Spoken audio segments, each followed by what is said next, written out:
Hi, I'm Austin Durst, and today we are here for the first episode of the FBI Informant, which is going to unpack the extraordinary life of Kevin Maher, one of law enforcement's highest paid confidential informants. I got a copy of your book, and it's honestly one of the most extraordinary in every sense of the word things I've ever read in my life. It's filled with the kind of drama that you really only see in some Hollywood's best gangster movies. So to start with, just so the people out there can know, what is a confidential informant? Well, thank you for the compliments. I appreciate it. Well, there's really two main confidential informants. You got the confidential informant that gets arrested and he works off his charges. And by that I mean he puts somebody else in jail in his place. And that's the type of confidential informant that nobody likes. They have words for them or names for them like snitch, stoolie, lowlife, and usually those descriptions fit. And then you have the paid confidential informant. And I'm going to be talking about the paid confidential informant on the federal level. Now, the federal level is different from the state and local level, where they don't have the funds to pay informants the type of money. They don't have the funds to pay the type of money that someone would go out and risk their life being a confidential informant. So they don't have those funds. So, but speaking on the federal level, FBI, DEA, Secret Service, U.S. Customs, those are the ones I'm going to be talking about mainly as far as the informant is concerned.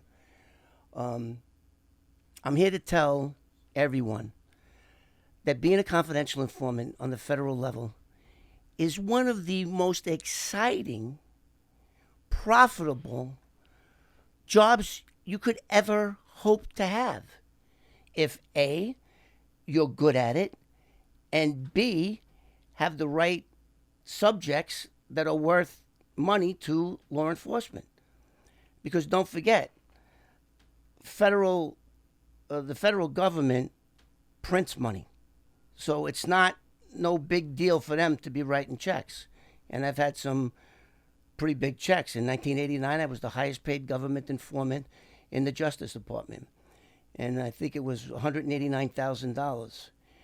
And I remember the monies were due in September. And they had this new regulation in 1986 called the Rand Grudman Act, which delegated the spending of each federal department. In other words, they couldn't go over, so they had to spend all their money and their how do you say it? It was from October to October. The fiscal year ended October to October.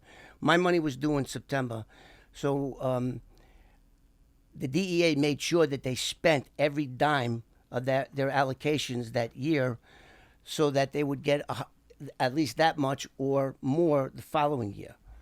So I wound up getting paid like $600, and they said, "Well, listen, we don't have any more money, and you got to wait until October." So I thought that was kind of interesting there. And when October came, I did get my money. But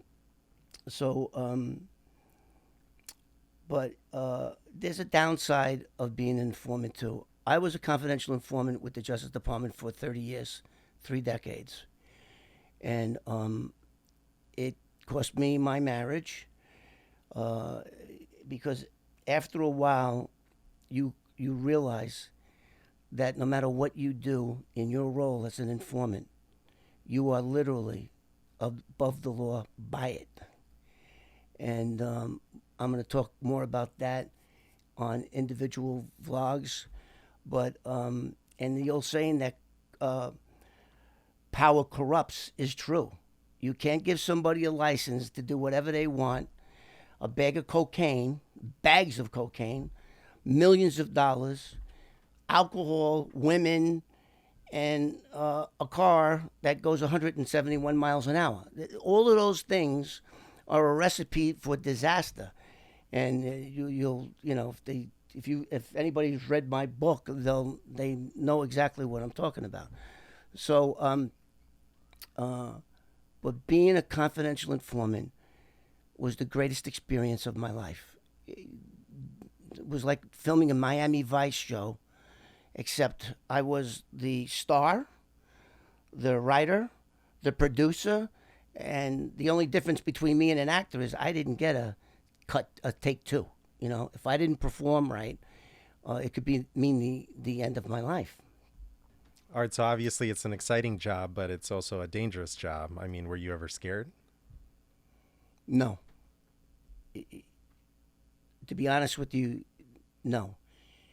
And I realized early on doing this that the second that you think that when you're working these guys, the second that the thought comes in your mind of what you're really doing, you're looking at somebody like I'm looking at you, and I'm going to put you in jail for the rest of your life.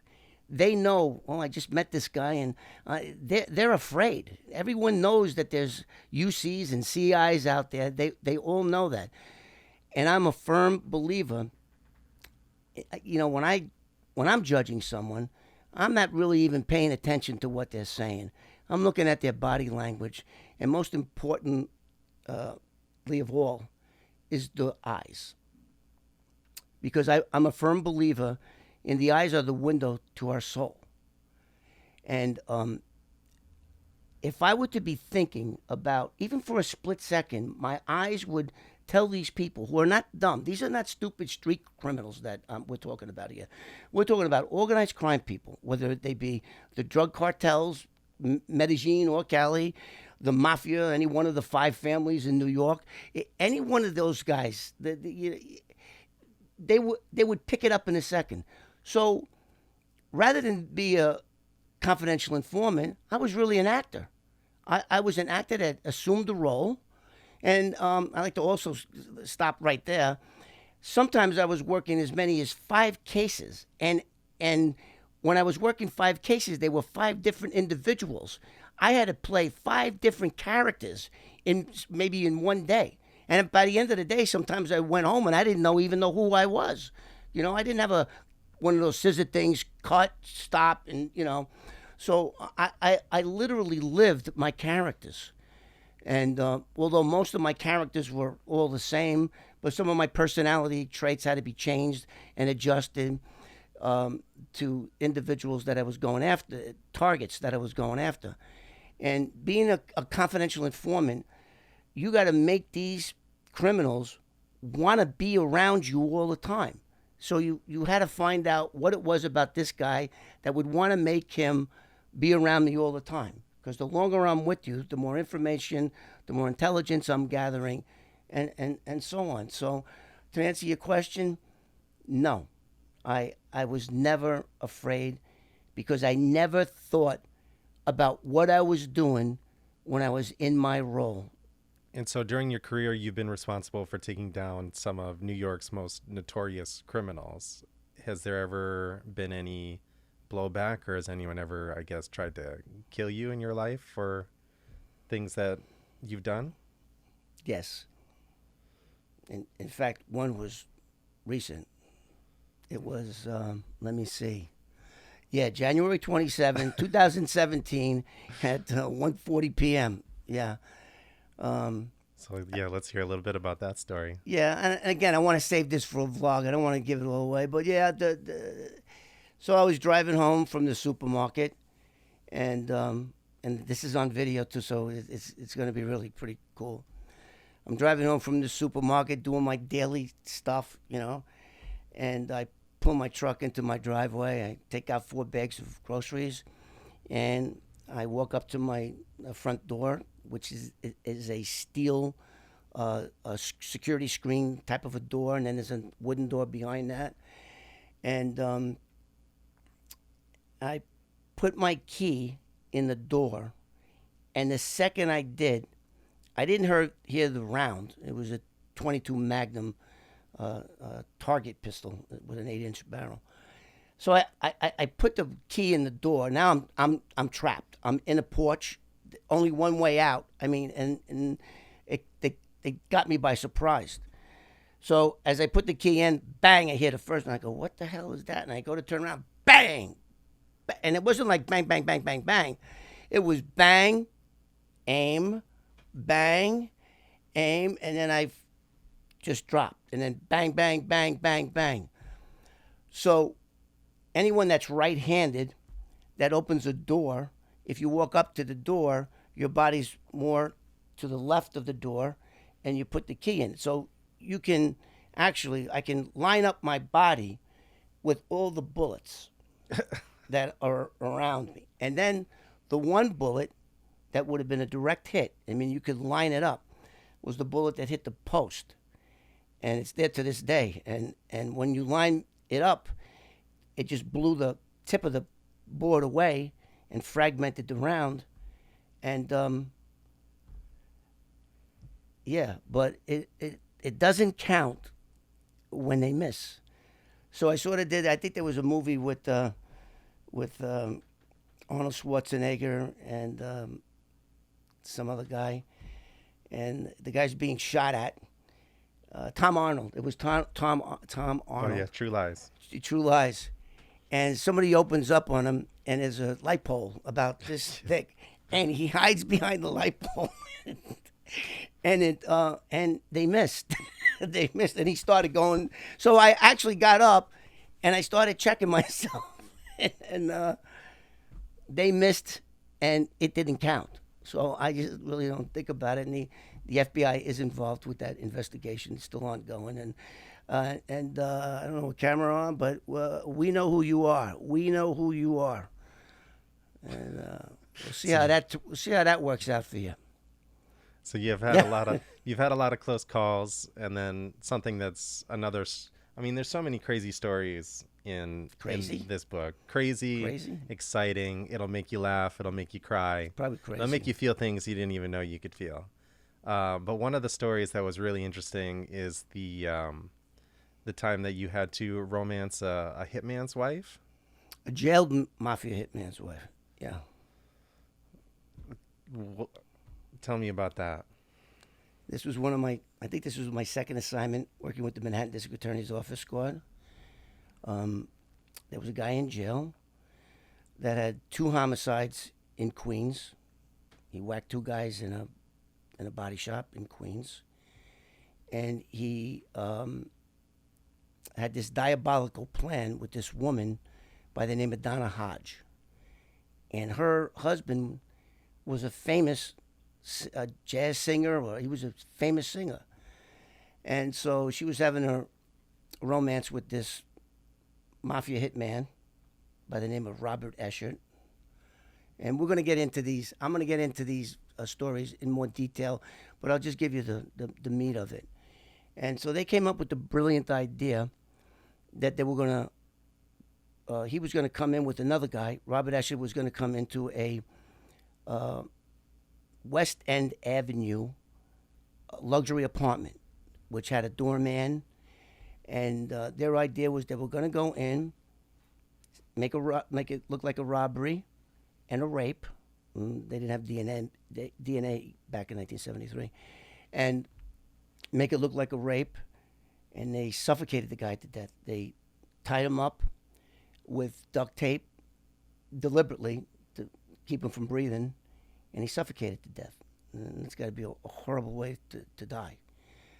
And then their plan was to sue the apartment building for lack of security. And that's what it is. And the prosecutor in that case was a gentleman by the name of Alan Sullivan. And he was their top homicide DA. In fact, Alan Sullivan was the DA that prosecuted the man that murdered John Lennon. I thought that was an interesting side note. So he was that guy. And so once the Manhattan DA realized that I was living with Robert Eschert's wife and child in New Jersey, they immediately gave me the assignment to, well, I was already kind of romancing her. We were already together as a couple, I guess. And there was a tape. And I don't want to get into what was on the tape, but there was the audio cassette tape that Robert Escher took with Donna Hodge. And before he executed the murder, he let her listen to the tape, which implicated her as part of the murder, to ensure that she wouldn't rat him out. And that tape I did locate. And although they couldn't use it as evidence in the trial, but it was enough for the DA to go to the attorney and say, listen, we know the whole story, and this is what it is here. And so that made Donna Hodge cop out. She pled guilty, received 15 to life because she heard the tape. Once they heard the tape, then they folded. Robert Escher and the other guy, there was no cop out for them. They took it to trial and they lost. He got 25 to life for that. He also lost in the Queens case where he got 20, and all these sentences were running concurrent, not concurrent, wild. They're all, so in other words, he got 225 to life there, consecutive, and he had 75. Anyway, he got 75 years to life. He passed away in 1990 of a brain aneurysm in Clinton Correctional Facility up in upstate New York. But that's a very interesting story that I'm sure the viewers are gonna want to hear. I mean, and I was the subject of not one but two books, bestsellers, that were released in two different decades, and so I was on television many, many times, being interviewed, but this is the first time where this is my channel. And when I went on all these other TV shows and radio shows across the country during drive time, they ask the questions, I answer them. And so, but this is the first time that my viewers are going to hear it straight from my mouth with all the emotion that any one of these stories are going to have. They're not going to read it in a book. They're not going to see it on a movie screen. I mean, my book has been optioned over a half a dozen times by Universal, Paramount, Sony. I mean, and every time they option it, some screenwriter writes their version of what my life, a fictional version. And it kept getting rejected, but that was okay. I just got to spend all the option money, so that was fine too. But yeah, I think that when our viewers hear me tell a story, and you know, some of them are gripping stories. Some of them you'll be laughing, rolling around on the floor. I mean, it's going to hit every emotion that a human being has. And I think that's what I have to offer as far as my viewers are concerned. So I'm holding a document here from the U.S. Department of Justice, Federal Bureau of Investigation, the Academy Library, and this is the bibliography for FBI trainees. And your book is on there, along with other things like the movie Donnie Brasco but that's got to be pretty awesome. One of the highlights of my life. And I'm going to tell a real quick story about it. And again, this only happens to me, you know, being in the right place at the wrong time. I was a private investigator in Southern California, and I did workers' comp investigations, fraud investigations.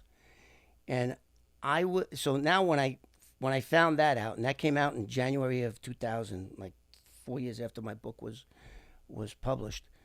And so I'm following a claimant and her small child into this fair. And in the fair, they had it was a job fair. And they had the FBI, they had a SWAT truck and all their equipment. And they had a line where all the kids would get on the line, and they would put the gear on the children, and they would get pictures taken with two FBI agents. So they had two young FBI agents, and they had an old timer sitting down there, and the old guy was the guy that you had to ask questions to. Well, my question had nothing to do with him; it had to do with the young ones. So I'm watching as as my claimant is online, and they're putting the bulletproof vest, and they have the SWAT thing, and they have all their equipment on the table, and they're showing the kids, the two young agents in their early 20s. So I'm thinking to myself, these two guys had to read your book. How cool is that? So how do I talk to them when I'm working my case? But I had to. So I walked up to the table and I said, "Excuse me, I have a question," to the young girl agent. And she says, "Oh, Agent Bob over here will take your question." And Agent Bob starts looking at me and says, "No, this is not a question that he'd be able to answer." And Agent Bob was like, "What are you talking about? I'm a senior." He was like 48 years old. "I'm a senior FBI guy. I can answer any question you got." So I go, "No, actually, it's a question for you and your partner over there." And she says, "No, no." And she said again, "No, Agent Bob there will take your question." So, and he goes, "Just to give you the question." I says, "Actually, the question isn't for you. The question is for someone who graduated the FBI Academy after 2000. That's my question, and it's not you. It's them." And so they start looking at me in a real funny way. I mean, these are agents that are on display, like a cop in a uniform. So they're starting to get nervous now. I could see him getting nervous, and he's turning his chair like, "What is this guy gonna? What who is this? What kind of question is this?" And he sees, I got a bag, and the bag had the camera in it, of course. So I said, "Hi, did you guys ever read a book?" And I mentioned the title to the book, and the female agent, sharp as a tack. The other guy was like, "Ooh," and this old guy is like, "Just get out of here. I'm not interested in talking to you." And she goes, "Oh my God." And now he's looking. When she says, "Oh my God," I think the guy's ready to pull his gun out, that she just recognized one of America's or FBI's most wanted. And she gets all breathy with me. And she goes, "Oh my God, you're Kevin Maher." And I go, "No. And I'm Kevin Maher. But I guess you read my book, right?" And she says, "Oh my God." And then the other guy goes, "Oh, it is him." And this guy over here, Agent Bob, we'll call him, he's just going, what is this all about? And of course, it sort of made a scene. And I gave him, I had a business card, and I autographed my business card to them too, and they gave me their FBI card. And Agent Bob was just all pissed off. He didn't have a chance to say anything. But that was a story I wanted to say for a vlog, but I guess it came out now. That was a pretty cool story. That was a pretty cool story. And once again, the Lord putting me in a place where I could actually, sort of kind of show off a little bit. Hey, I'm looking at these two agents, and I'm thinking they had to have read that book because it's part of their training. They literally had to read that book, and I said, "Hey, it's me." But it was pretty cool to get that look of recognition that they know you when you've never seen this person before. When you get a little bit of notoriety, people read your book and they come up to you, and they come up to you with the look of familiarity. That's what I call it. And it's kind of scary being me, because I don't know. They're coming up to me and they're looking at me and they mention my name, and then I go, "Did I lock this guy up?" Because I have like 300 notches on my CI number. So, yeah. So speaking of notoriety, one of your subjects is known to fans out there of The Real Housewives of New Jersey as Danielle Staub. Yeah, you mean Beverly Merrill? That's her real name, but yeah.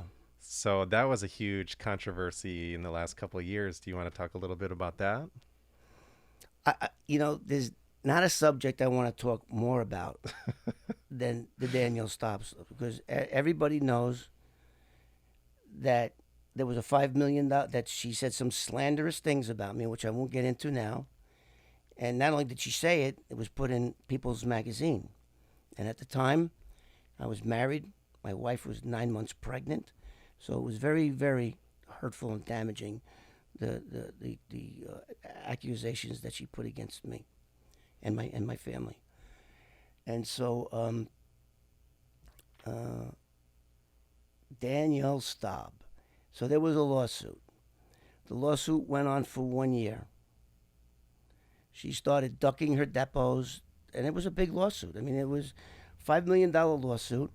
Once we served the lawsuit, we quickly learned that, believe it or not, under her home owner's policy, insurance policy, she was indemnified for slander and defamation.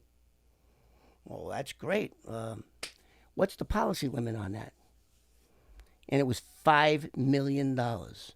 So ching ching. I was like, what the? We couldn't believe it. So the lawsuit went on. And of course, I was very public about it. And I don't want to get into that. I want to talk more about that in a vlog, specifically on that subject, because there's a lot of material there. The lawsuit went on for a little over a year. I can't talk about, it was settled. I can't talk about the settlement agreement. It's a confidentiality settlement, but I can do this. So I can't talk about it. But so during the whole lawsuit, I couldn't say too much about the case, other than I didn't do the three things she said I did. And then subsequently, I said to myself, how do you prove? Now, don't forget, when you file a lawsuit, a civil lawsuit, the burden of proof is on you to prove your case. And in this case, it was prove that something didn't happen 30 years ago. So how do you do that? And every time I ask someone that loaded question, they go, you can't. Well, I'm here to tell you that, yes, you can. And what I did was I went to the Los Angeles Sheriff's Department and took a polygraph by one of their deputies who does that for a living. He does pre-employment polygraphs for his department, as well as LAPD, as well as the CIA, all their employees, they do. So he's a member of the Polygraph Association of America, which is a club or whatever it is that you have to be a top polygraph examiner to get on board there.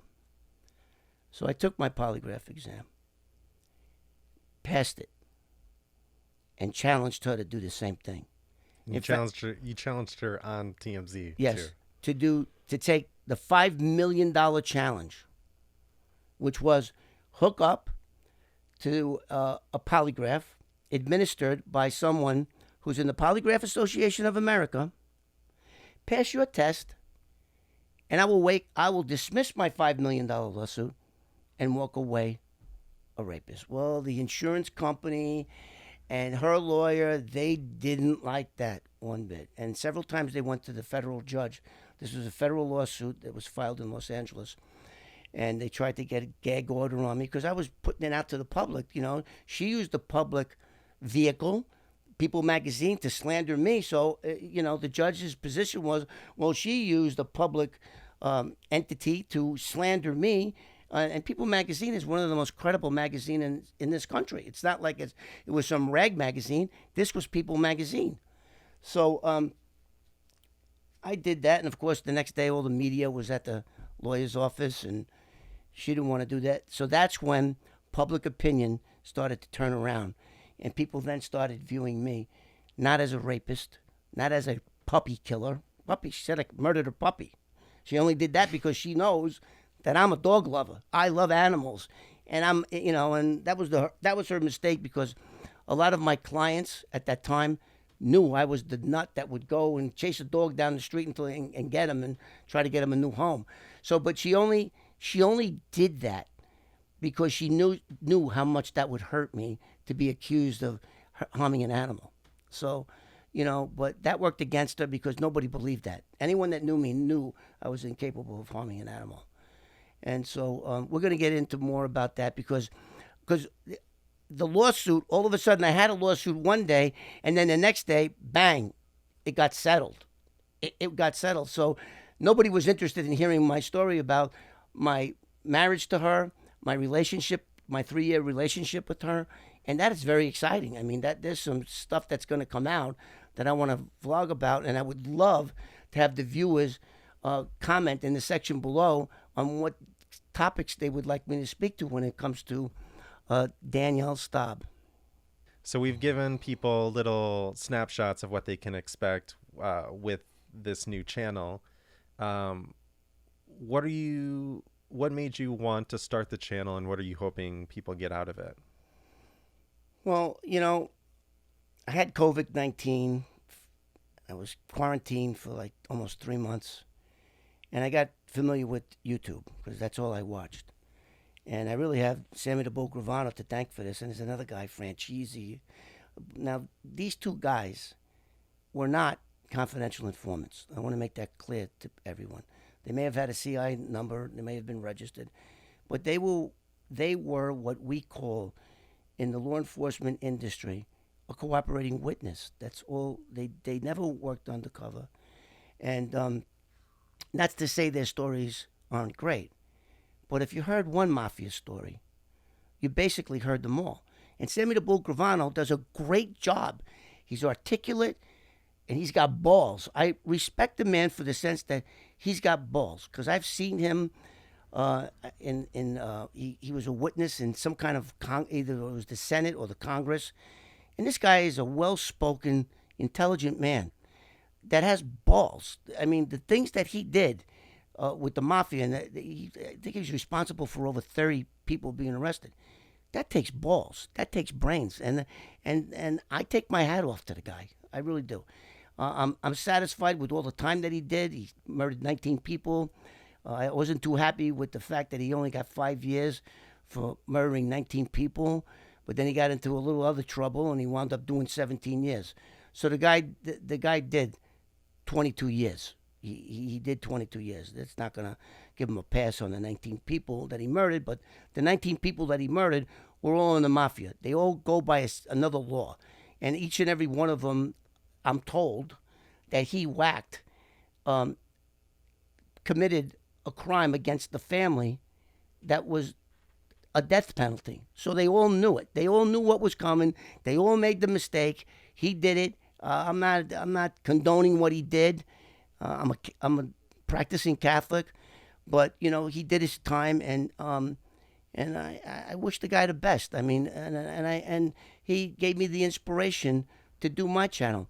Now, his channel, if you want to think of it as an ice cream parlor, when you go into his channel, you can only get one flavor, and that's vanilla. You get vanilla when you go to his channel. You get all mafia stories. And I want to make it very clear that this, my life story, was written in a book, and movie scripts were made about it. This is not all about the CI getting a bad guy. There are two stories in my life that I'm most proud of. Both of the stories I didn't get paid a dime for. One story was kind of risky that I did, which was the romancing of a jail mafia hitman's wife, which put an animal in jail. He brutally killed 2 women. One of them was his wife. He sexually mutilated their bodies and then killed a 5-year-old little boy. And he used a 14-inch serrated kitchen knife and cut his throat with such force it decapitated him, with the exception of a small piece of skin that held the boy's head to his torso. So when you think of a story like that, you go, that's got to be the thing that I'm most proud of in my life, never mind being a working CI. So when I tell that story, because I have a daughter, and when my daughter was that age, when my daughter was, I think he was 4 or 5 years old. His name was Harold, God bless his soul. And I had a little girl, and I thought to myself, how could somebody do that? And he did it for money. And we're going to get that deeper into that vlog. And so when I talk about that story, I think that's the thing in life that I'm most proud of. But having went to prison for 4 years, I know what it's like in jail, and I know that's one of the worst places you could possibly be. And I can't imagine being there as a 100% innocent man. And this is one of the greatest things that I think I did. And again, I didn't get paid for either one of these. There's no pay scale for this. So the FBI, when I first met the FBI agent Al Garber, if you're out there, Al, I love you. A great agent. I met him for the first time, and he showed up with 3 bank surveillance books of bank robberies and bank progress, because I was very much into the whole bank robbery thing. Yeah, I robbed a bank. And he put down the 2 books like telephone books, old school telephone books.